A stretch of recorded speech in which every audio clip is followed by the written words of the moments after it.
The motivation behind anything that I do, including Bloody Tooth Guy, is to raise the bar. To always push myself to elevate my game and to change the perception around me of what oral surgery is. The beauty of your elevators, and I think we'll speak about all the elevators, is that they're all perfectly balanced, they're all perfectly honed.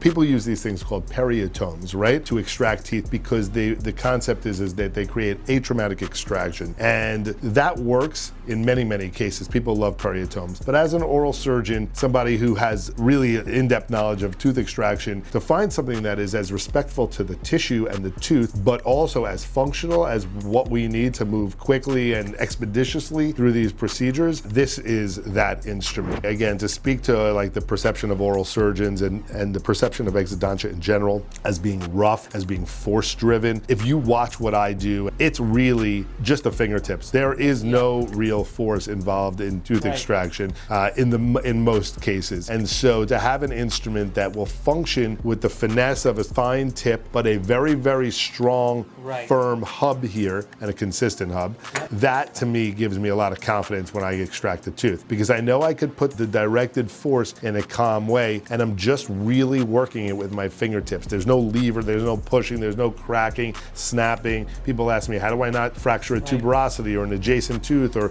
crown falls off, or whatever it is. Sometimes teeth break.